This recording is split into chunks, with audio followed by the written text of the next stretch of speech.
Eu sou o pastor Edmundo Jordão Vasconcelos Neto. Eu me converti ao Senhor Jesus no ano de 1980, no Rio de Janeiro. E 3 anos após, eu me senti chamado por Deus para o Sagrado Ministério.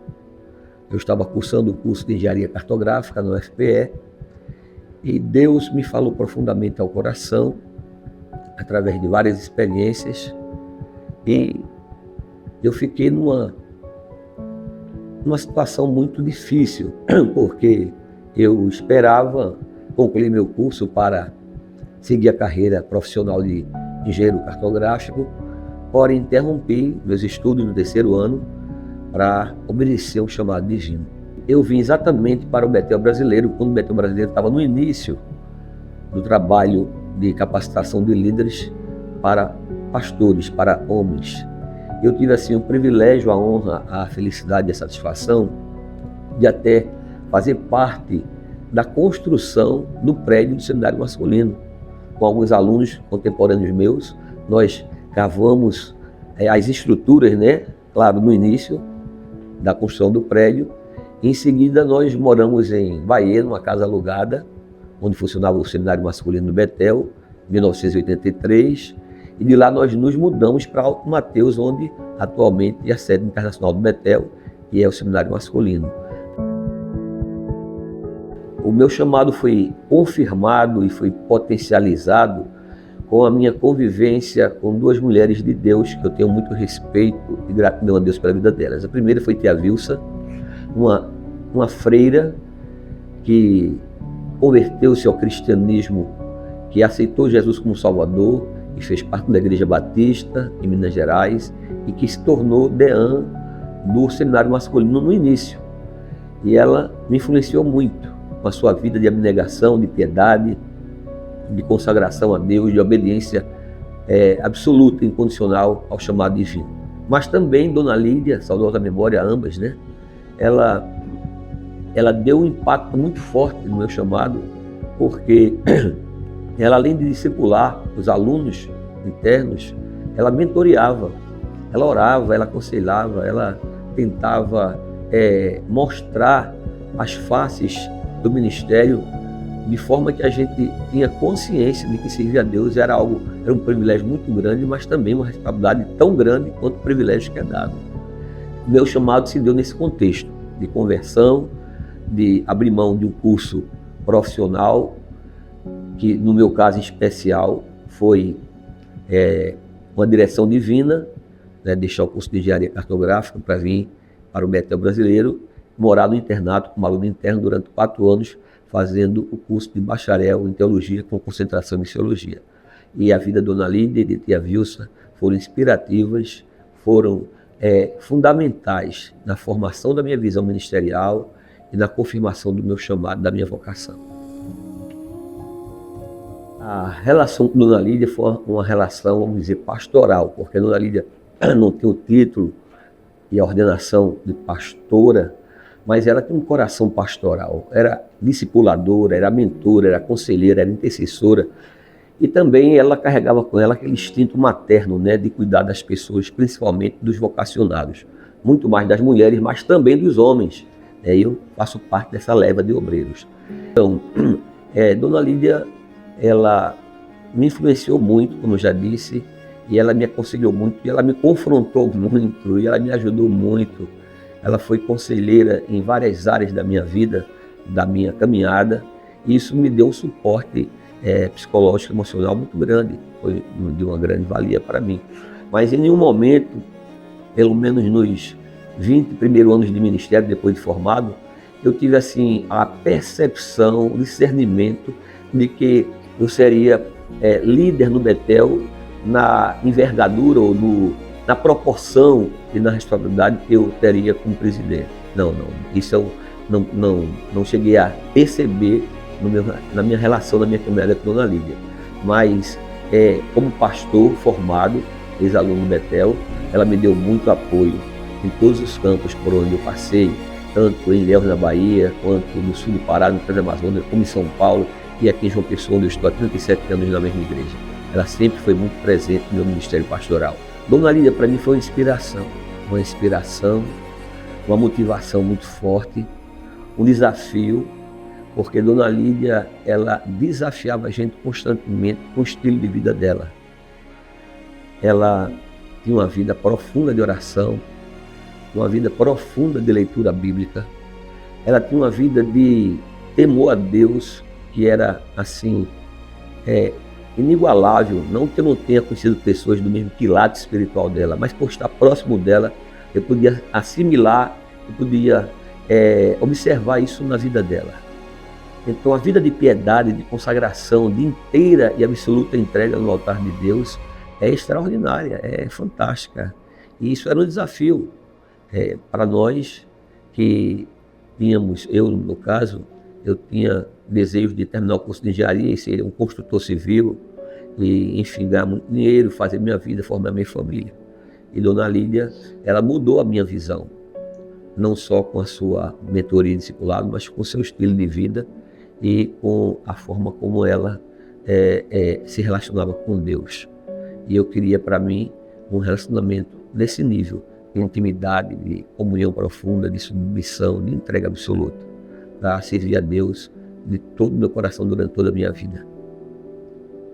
A convivência mais próxima, mais íntima, no bom sentido, a convivência mais perto dela, tanto geograficamente, como afetivamente, como relacionalmente, foi quando ela me convidou para voltar de São Paulo para João Pessoa, para assumir a atual igreja onde eu sou pastor, há 33 anos e 7 meses.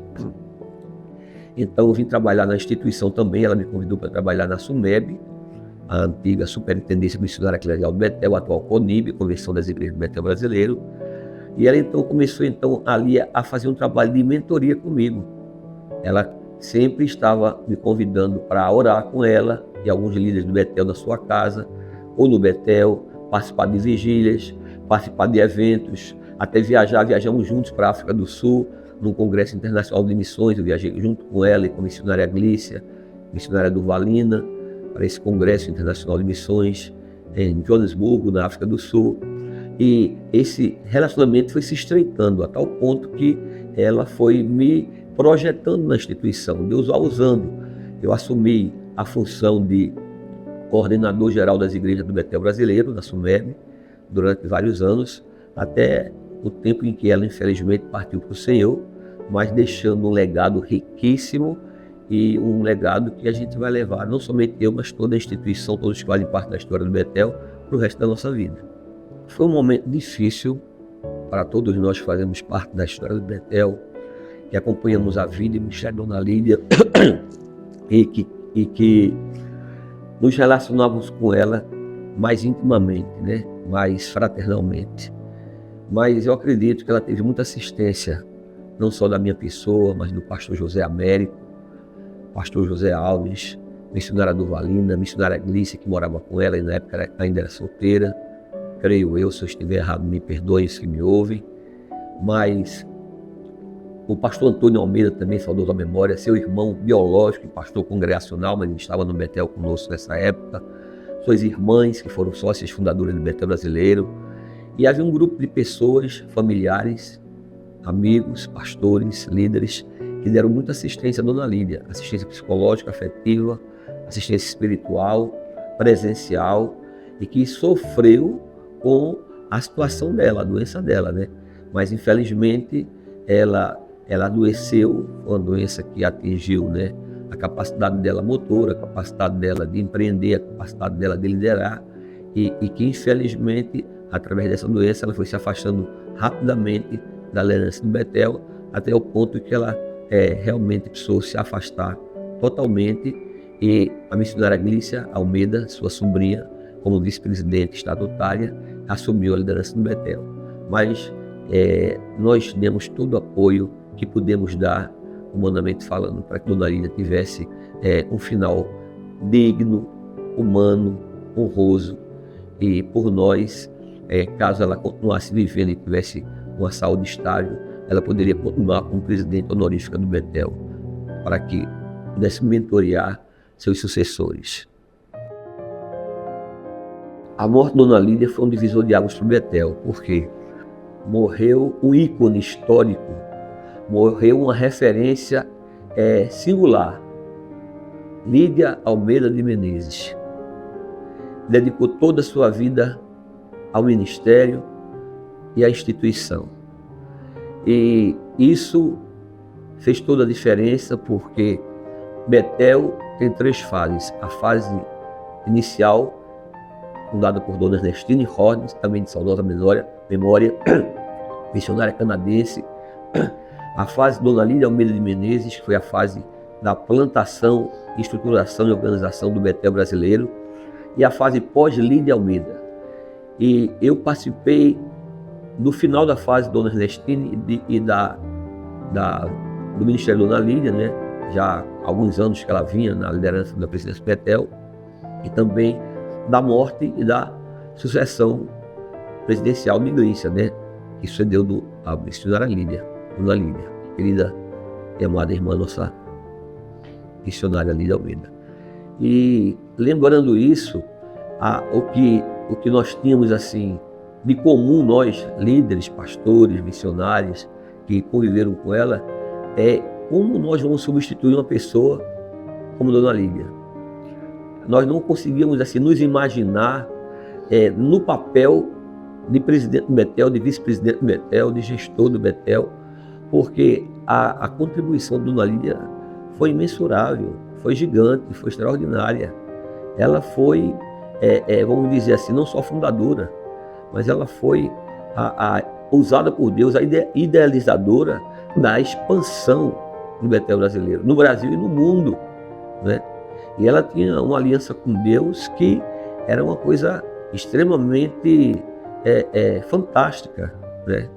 E Deus deu para ela vários textos bíblicos com promessas para que o Betel se estabelecesse como instituição, se expandisse no Brasil e no mundo. E isso está se cumprindo até hoje, depois da morte dela. Então, realmente, é fruto da relação de Dona Lídia com o Senhor dos Exércitos, com o Senhor da Seara. E pensar em substituir Dona Lídia, mesmo que fosse como vice-presidente ou como membro da diretoria do Betel, era algo assim que a gente não tinha condições de imaginar ou de se colocar naquela função. Mas como Deus é soberano, Ele quem chama, quem capacita, Ele quem instrumentaliza o ser humano, então Ele foi levantando líderes que foram sucedendo Dona Lídia e foram absorvendo o legado dela e puderam cumprir a visão e a missão de Deus para a história do Betel brasileiro, no Brasil e fora do Brasil, nas nações onde estamos até hoje. Dona Lídia, ela teve sempre pessoas que estiveram ao lado dela, isso é muito importante. Pessoas que oravam com ela e que oravam por ela. Pessoas que serviam a Dona Lídia. Pessoas que mantinham o Betel brasileiro. Eu não posso me esquecer da família Brito. Walter Brito, Valdeno Brito, Olga Brito, enfim, todos os que fazem parte da família Brito, uma família nobre, uma família evangélica, uma família tradicional, aqui na Paraíba, de empresários, homens e mulheres de Deus, e sempre foram amigos, conselheiros e mantenedores do Betel brasileiro. Homens e mulheres que investiam muito dinheiro na obra missionária e que sempre atendiam os apelos de Dona Lídia com muita boa vontade, generosidade e com muita frequência. Então ela contou com essa família que não pode ser esquecida, tem que ser honrada dentro da história do Betel brasileiro.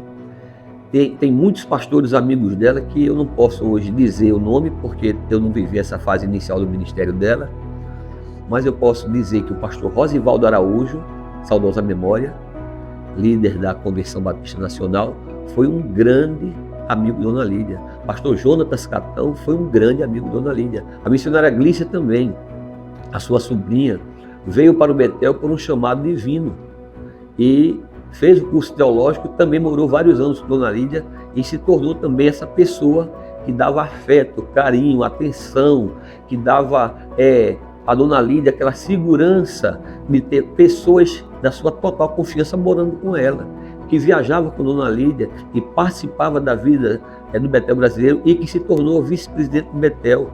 O desafio de liderar o Betel após a época, ou a fase histórica Lídia Almeida de Menezes, foi um desafio macro, gigante, absurdo, porque é inacreditável que eu fale isso, mas a gente tinha a Dona Lídia num nível de espiritualidade, de capacidade empreendedora, visionária, de fé operosa muito alto, por causa da experiência dela com Deus e do que Deus fez através da vida dela. Então, pensar em substituir Dona Lídia é uma coisa assim difícil de pensar, mas Glícia, pela graça de Deus, ela conseguiu, pelo discipulado e pela mentoria recebida de Dona Lídia, assumir a liderança do Betel. Foram vários desafios. Desafio administrativo, gestão de líderes de conflitos, gestão financeira, gestão patrimonial, a assistência às igrejas e seminários do Betel no Brasil e fora do Brasil, e as escolas do ensino fundamental 1 e 2, a própria organização missionária do Betel, todas essas organizações que Dona Lídia foi fundando, estruturando e expandindo no decorrer dos anos do seu ministério como presidente do Betel brasileiro. E Glícia teve a graça de Deus de dar continuidade, de manter a estrutura e, o mais importante, de manter relacionamentos saudáveis e fraternos dentro da instituição. Porque agora, Glícia, que era sobrinha de Dona Lídia, Glícia, que era uma pessoa jovem, né, uma pessoa que já tinha anos de ministério, mas ainda era jovem, ela estaria assumindo a posição de presidente do Instituto Bíblico Betel Brasileiro no Brasil e no mundo. E não existe desafio maior do que esse. Ela conseguiu manter a saúde relacional entre os líderes de todo o Brasil e de fora do Brasil e conseguiu cumprir a missão dela, né, nessa transição de Lídia Almeida para essa nova fase do Betel brasileiro. Simplicidade, transparência, né, uma pessoa de diálogo, uma pessoa de buscar ajuda, pessoa que se acercou de uma equipe que ela chamava na época, nós chamávamos, né, equipe de apoio, que foram vários pastores missionários do Betel, que não tinham funções estatutárias na casa, mas eram pastores, eram líderes de várias organizações do Betel, de campos do Betel, e que essas pessoas, com a sua experiência e o seu amor ao Betel brasileiro, puderam contribuir para blindar a Glícia e para apoiar a Glícia no exercício da função de presidente, o que deu a ela assim, uma estabilidade psicológica, emocional, administrativa muito grande para poder continuar mantendo a estrutura e também avançar, né, expandir e empreender. Eu fui, na gestão de Dona Lídia, coordenador geral das igrejas do Betel brasileiro, a SUMEB, Superintendência Missionária Eclesial do Betel brasileiro. Fui por 12 anos consecutivos. E claro, foi assim uma confiança muito grande que Dona Lídia depositou em mim, que eu me senti honrado, mas também desafiado. E que após a partida dela, eu pude continuar na gestão das igrejas, porém acompanhado agora pela missionária Glícia e também como vice-presidente do Betel brasileiro. Tenho duas funções: ser vice-presidente do Betel ao lado da missionária Glícia, apoiando ela em sua gestão, nas duas gestões, e ao mesmo tempo, simultaneamente, também coordenar as igrejas do Betel no Brasil e fora do Brasil, através da SUMEB, além de pastorear uma igreja local, que também era um desafio muito grande, mas pela graça de Deus, e tendo ao meu lado uma mulher que, para mim, é a mais importante de todas, que foi e é minha esposa, Ana Maria, missionária, psicopedagoga, me deu um apoio extraordinário, fantástico, que me deu esteio e suporte para exercer essas três funções de vice-presidente, de coordenador da SUMEB, de pastor local, e poder fazer muitas viagens, estar muito ausente, mas ela estava ali, assumindo a igreja quando eu estava ausente, assumindo a educação dos filhos quando eu estava ausente, orando por mim, me aconselhando, me confrontando quando era necessário, mas com muita sabedoria e graça, né, pela docilidade da sua estrutura de temperamento e personalidade, e também pela sua vida piedosa. Então, se eu não tivesse, talvez, com Ana, esses anos todos de tantas funções, responsabilidades, viagens e desafios, eu não suportaria continuar exercendo ao mesmo tempo essas funções. Nunca pensei, nunca missionei, nem tampouco nunca orei para presidir o Betel brasileiro. fui vice-presidente nas 2 gestões de Gleicia, porque eu acreditava que naquele momento eu estaria sendo um apoio muito grande para a Gleicia. Ela me convidou, a família Almeida pediu a mim que desse esse apoio à Gleicia, os pastores também reunidos me pediram, né, amigavelmente, fraternalmente, que eu aceitasse o convite. Eu aceitei, mas eu não tinha ambição alguma, nem desejo algum que com a conclusão das 2 gestões de Gleicia eu fosse candidato a presidente do Betel brasileiro. Não, eu não tive essa motivação, nessa intenção no meu coração. Nesse processo, eu realmente tive de Deus uma graça sobrenatural, soberana, permanente e contínua. Eu tive uma igreja que me apoiou plenamente, financeiramente, dando meu sustento. Uma igreja que orava por mim, orava pelo Betel, orava pela SUMEB, pelas igrejas, pelas viagens missionárias que eu fazia. Como eu já disse, minha esposa, meus filhos, que é o meu esteio familiar. E eu também tive pessoas da minha igreja, da igreja que eu pastoreio há 33 anos, funcionários aqui em João Pessoa, que além de orar por mim, me aconselhavam.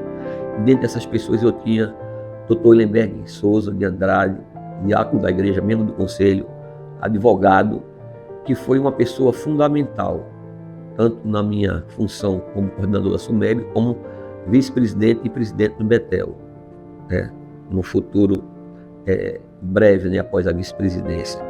Ele me ajudou demais como conselheiro, como advogado, advogou para a instituição gratuitamente, e eu tive a felicidade de abrir ou fundar um colégio, né, ao lado da igreja, onde eu pastorei há 33 anos, junto com minha esposa Ana, que é psicopedagoga.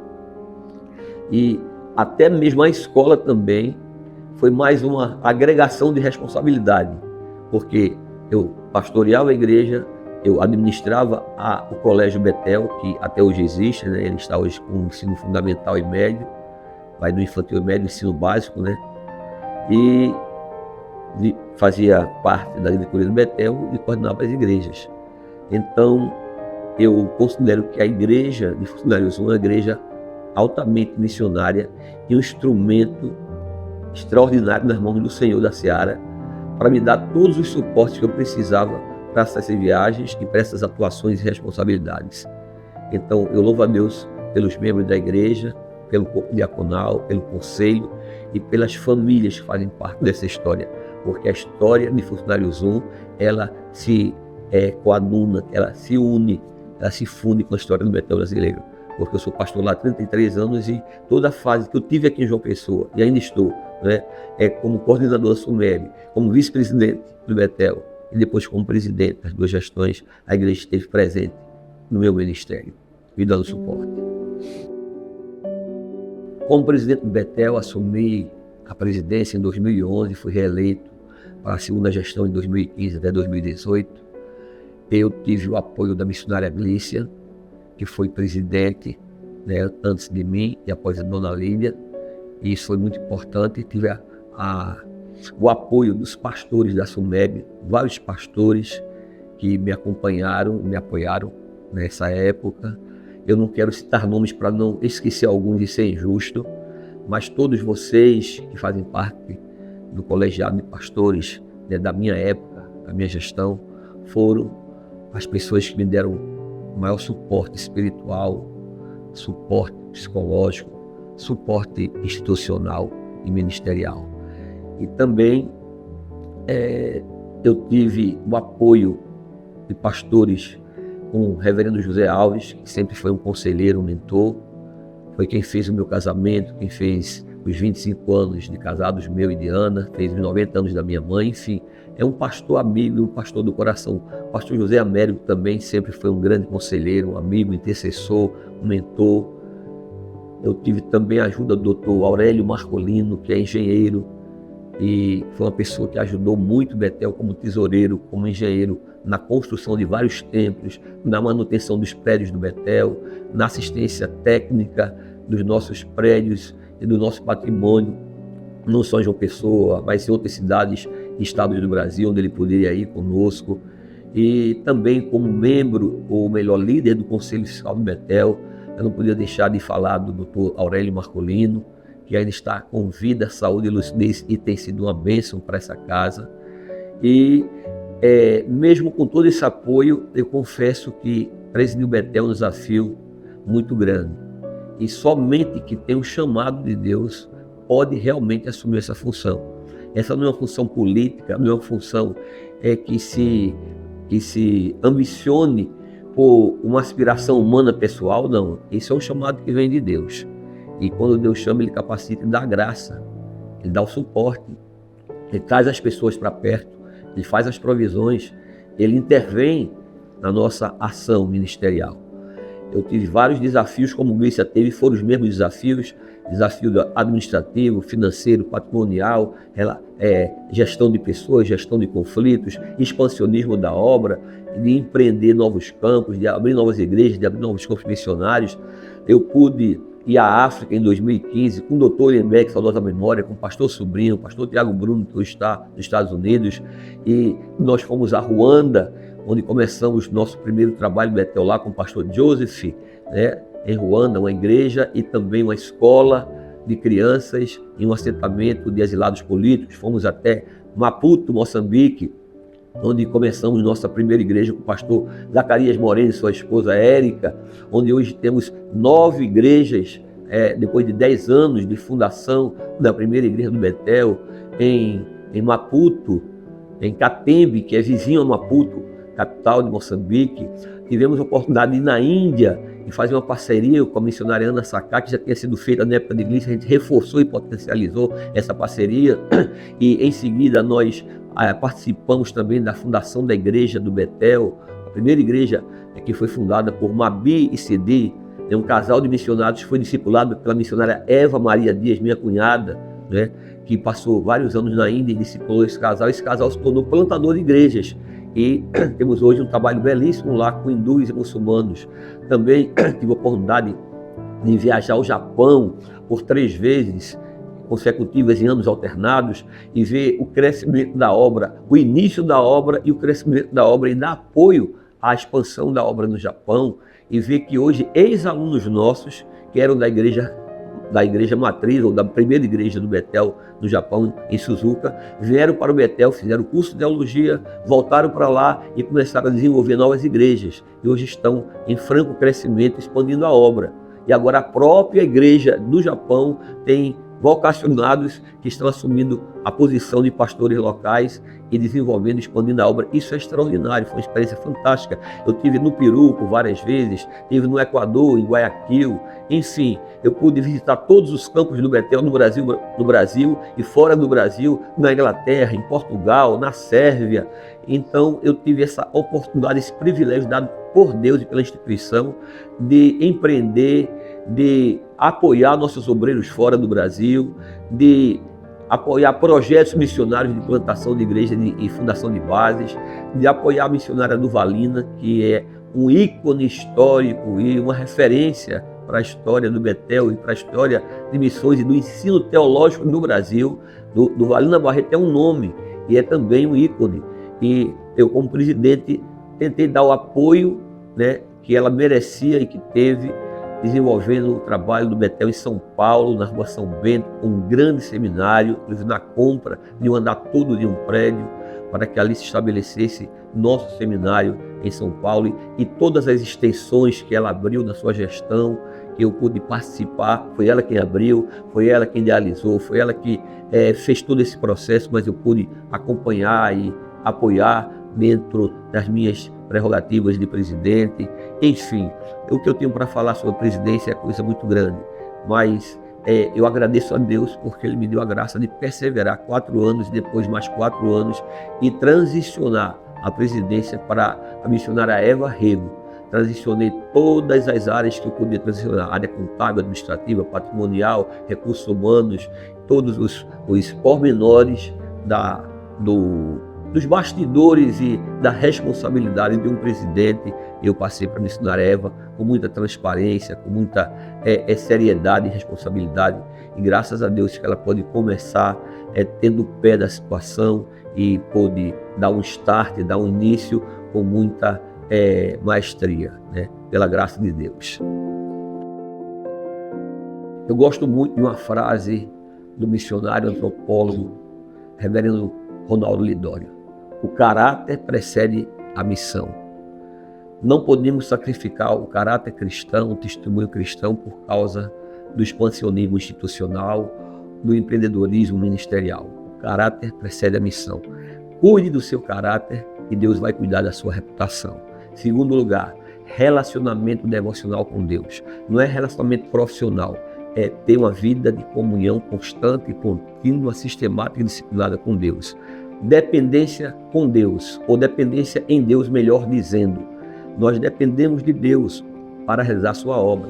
Os dons, a vocação, o preparo intelectual, teológico ou em outras áreas do conhecimento são importantíssimas e valiosas, mas nós dependemos da sabedoria, da unção, da direção, do poder do Espírito de Deus. Eu gostaria de deixar como um conselho para futuros líderes que estudassem 2 idiomas importantíssimos, o inglês e o espanhol. Hoje o inglês e o espanhol são os 2 idiomas talvez mais falados no mundo. Cursos que capacitem o líder para exercer funções de liderança majoritária. Um curso de administração de empresa, um curso de gestão do terceiro setor, que é o que acontece com o Betel, que tem tantas escolas no ensino infantil, fundamental 1, 2 e médio, e precisa de ter um gestor capacitado para estar dando assessoria. Enfim, ter mentores que possam mentorear, interceder, confrontar, encorajar, para que o líder não seja um líder totalmente centrado em si, mas ele pode ter apoio, pode ter aconselhamento, pode ter intercessão, pode ter a ajuda, né, de mentores maduros e experientes para que ele possa desenvolver o ministério com excelência. E, finalmente, uma família estruturada. Eu não acredito no líder, não acredito no gestor, não acredito numa pessoa que exerce uma liderança majoritária numa instituição, principalmente evangélica, né? Aliás, evangélica, quero dizer, corrigindo minha fala, que tem uma família desestruturada. A família é mais importante do que o ministério. Essa é a minha visão pessoal e eu não abro mão dela. Deus instituiu primeiro a família no Jardim do Éden. A igreja veio depois, certo? As organizações para-eclesiásticas vieram depois. As organizações cristãs vieram depois. A família é a primeira instituição divina sagrada que nós não podemos desvalorizá-la nem depreciá-la. O líder tem que ter uma família estruturada, uma esposa temente, piedosa, que acompanhe e apoie o seu esposo na sua caminhada ministerial. Isso é fundamental, inegociável e insubstituível. E, finalmente, tudo que fizermos tem como alvo não a nossa projeção ministerial, não os aplausos, não os holofotes, não o auto-reconhecimento humano, não a nossa visibilidade no mundo da internet, no mundo moderno, que é o mundo do brilho, é o mundo das estrelas, é o mundo do aplauso, do ovacionamento. Não, porque nós temos que almejar que Cristo seja conhecido entre todas as nações, que Cristo seja glorificado e que o nome de Jesus Cristo seja adorado por todos os povos em todas as nações, para que assim cumpramos a missão de Deus.